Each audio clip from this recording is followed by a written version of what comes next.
Bonjour à toutes et à tous et bienvenue sur cette nouvelle vidéo. Alors aujourd'hui on est le 23 décembre et c'est donc l'avant-dernière vidéo du défi calendrier de l'Avent 2020. Petite parenthèse avant de commencer, comme vous pouvez le voir, nous sommes pas du tout chez nous aujourd'hui. En effet, pour la fin d'année, on est allé dans une maison familiale qu'on a au fin fond des Pyrénées et donc on va en profiter pour vous faire un petit peu voyager avec nous sur ces deux dernières vidéos. On va peut-être en profiter aussi pour faire quelques petits tournages pour 2021, mais on vous tease pas plus sur ce sujet. On revient au défi du jour. Alors pour le défi du jour, vous aviez décidé de voter le thème paysage et la contrainte technique par la fenêtre. Du coup c'est ce qu'on va donc essayer de faire aujourd'hui. Comme on est dans une grande maison, on a beaucoup de fenêtres mais on choisit pas la vue. Vous avez dû le remarquer si vous avez essayé aussi de faire le défi du jour chez vous. C'est pas forcément évident de se décider sur quelle vue on préfère et ce qu'on va prendre en photo. Après bien évidemment on se sent très privilégié d'avoir la vue sur les montagnes aujourd'hui et donc on est vraiment très content de faire ce défi et ce thème aujourd'hui ici.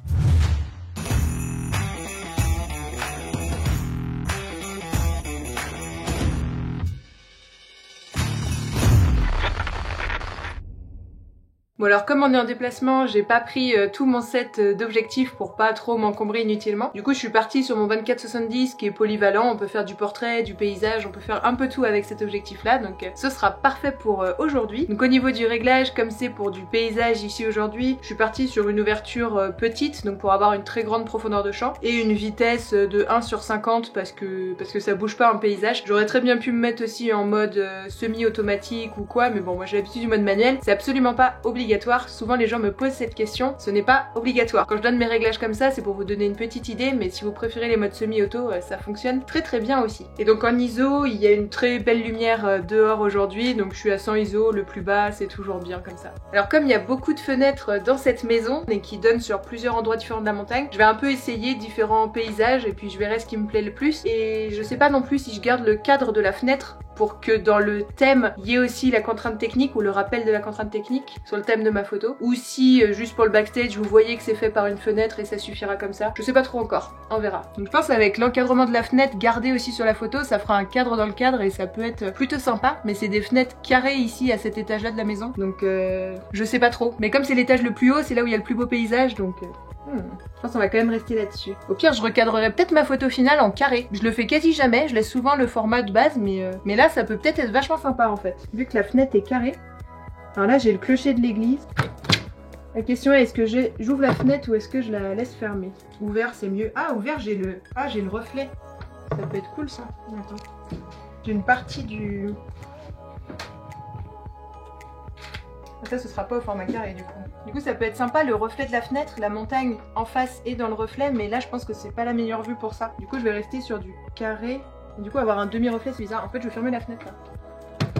Pour celle-là, en tout cas, je pense que ce sera mieux. Alors, bien centré.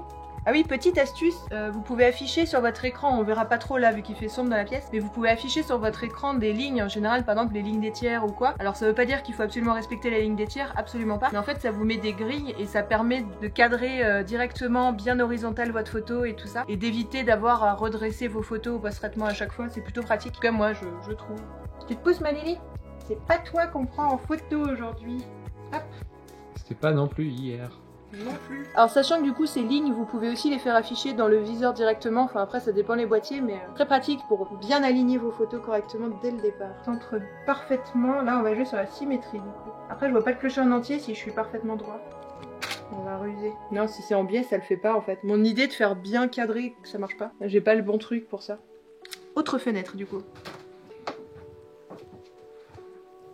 Qu'est-ce que ça donne là? C'est ouvert avec le reflet là. Ça reflète pas un bon truc. Je ne sais pas. Alors là, le paysage est joli, mais si je veux l'encadreur de la fenêtre, je vois le parking avec les voitures en dessous et c'est moche. Donc, je vais faire juste un petit paysage pour le plaisir, là, du coup. Tu viens pas, Lily. La fenêtre, elle est ouverte. Elle me suit partout. C'est le 3e étage, c'est un peu haut là pour sauter mon chat. On va essayer toutes les fenêtres en fait, je pense. Alors ça donne quoi de ce côté-là? C'est pas...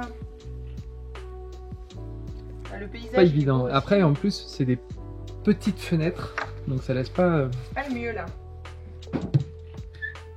On va essayer dans une autre pièce en fait. On te suit. Qu'est-ce que ça donne ici? J'ai encore moins de clochers si je veux faire symétrie. Sinon, tant pis, hein, je fais en bancal et puis là c'est joli. Hein, si je fais pas en symétrique, c'est joli. Ah bah je peux pas avoir... On va mettre un peu plus bas.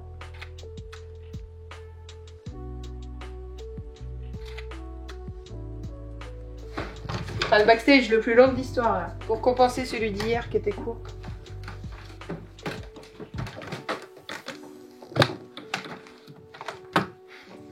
On va faire toutes les fenêtres. Non, c'est la même vue là. Bon, attends, je vais en faire une sans l'encadrement, hein, sinon tant pis. Avec le clocher à gauche.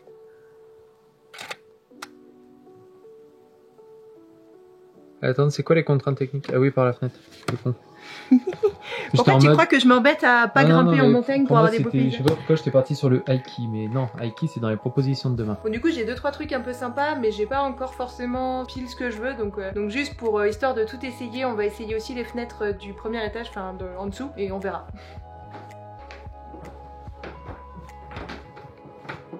Voilà, du coup c'est la fenêtre de là où on dort, donc c'est une bien plus grande fenêtre et du coup le paysage est joli, mais je pense que l'encadrure de la fenêtre ça va pas forcément rendre ouf, donc tant pis, on va rester sur un paysage simple entre guillemets, je pense. On voit trop les voitures du parking en dessous là.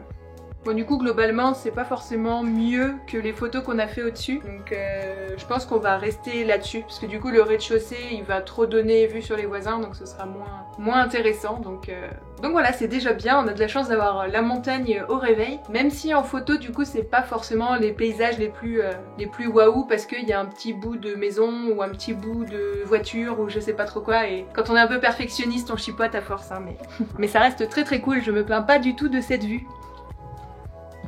Bon, en fait, comme quoi, faut jamais s'avouer vaincu et il y a toujours des choses différentes à essayer un peu à la dernière minute. C'est que du coup, en remontant les escaliers pour venir tourner la conclusion en haut, en fait, j'ai vu d'une autre façon la fenêtre et en fait, je me suis rendu compte qu'en me penchant, j'ai une perspective sur le haut de la montagne seulement et du coup, je vois moins les maisons en bas, donc c'est logique en fait. Mais j'y avais pas forcément pensé tout à l'heure de me pencher en fait. Toujours des fois, changer l'angle de prise de vue, ça change vraiment tout. Et là, je pense que je vais avoir des trucs plutôt sympas avec l'encadrement justement de la fenêtre et je suis contente. Je vais me mettre pile où il faut pour... Ouais, c'est pas mal, mais du coup en essayant la même d'une autre fenêtre. Maintenant on aura la même vue. Elles sont pas carrées celles-là. Les fenêtres? Celles-là elles sont rectangles en plus. Oui, ça c'est pas tout à fait carré en effet. Bon, ça aurait été mieux avec un ciel dégagé. Ouais. On va pas faire trop difficile non plus, hein. Et du coup peut-être un maison. Et en biais du coup là mon reflet il marche mieux en fait. Excusera, je prends le bon angle qui m'arrange.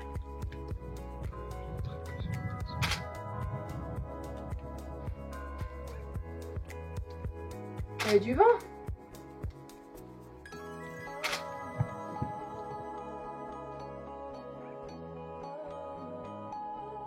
Alors merci à toutes et à tous d'avoir suivi cette avant-dernière vidéo avec nous. Pour rappel, le défi n'est pas terminé puisqu'il reste encore demain et donc du coup vous avez toujours la possibilité de voter le nouveau thème et la nouvelle contrainte technique qui sont toujours sur Instagram jusqu'à demain matin. Donc en effet les votes sont disponibles jusqu'au live de demain matin, donc ce sera le dernier live de ce calendrier de l'Avent 2020. Il restera donc encore 2 vidéos après celle-ci, donc celle du dernier défi de demain, du 24 décembre, et puis la dernière vidéo bonus du 25 décembre. Ce sera pas un défi sur cette vidéo là, mais ce sera un récapitulatif best-of de tout ce qu'on a fait pour ce calendrier de l'Avent 2020 et on intégrera aussi dedans quelques-unes de vos participations au calendrier, donc que vous avez partagé sur Instagram, sur Facebook, etc. D'ailleurs un grand merci par avance, même si on le redira dans les prochaines vidéos, à tous ceux qui ont participé à ces défis tout du long du mois de décembre avec nous. Merci aussi à ceux qui ont participé juste ponctuellement une fois ou deux, on a vraiment été super contents de découvrir toutes vos créations. Et on vous dit à demain pour le dernier défi et bonne photo à toutes et à tous. Salut!